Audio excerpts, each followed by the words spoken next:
kembali lagi di channel Misteri Populer. Kali ini kita akan membahas tentang misteri makam Gajah Mada. Tetapi sebelum itu pastikan sudah klik subscribe dan share video ini.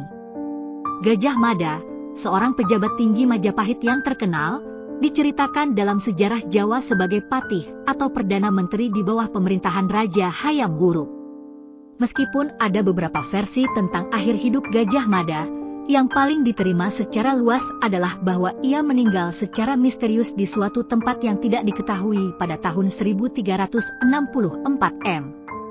Beberapa catatan sejarah dan legenda menyatakan bahwa Gajah Mada menarik diri dari dunia politik dan menjalani masa pensiunnya sebagai seorang pertapa, orang yang hidup menyendiri untuk mencari kehidupan rohaniah, di gunung yang disebut Tumapel atau di tempat yang disebut Mahakam.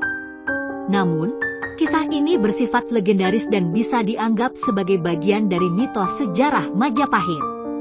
Tidak ada bukti konkret atau catatan sejarah yang memberikan gambaran pasti tentang bagaimana dan di mana Gajah Mada meninggal. Kematian Gajah Mada tetap menjadi misteri, dan berbagai versi cerita berkembang di masyarakat dengan waktu. Interpretasi tentang akhir hidupnya dapat berbeda-beda, tergantung pada versi cerita dan tradisi tertentu yang diikuti oleh suatu komunitas.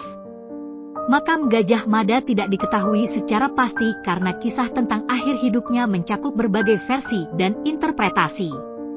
Beberapa legenda dan cerita menyebutkan bahwa Gajah Mada menarik diri dari dunia dan memilih untuk menjalani masa pensiun sebagai seorang pertapa, orang yang hidup menyendiri untuk mencari kehidupan rohaniah di gunung tertentu.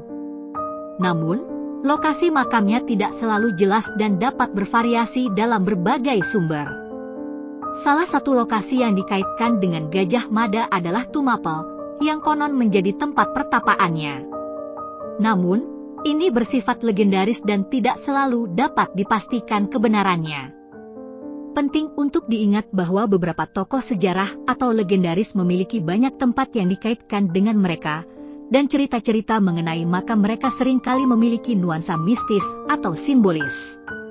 Dalam beberapa kasus, tempat-tempat tersebut menjadi tempat ziarah atau dianggap keramat oleh masyarakat setempat.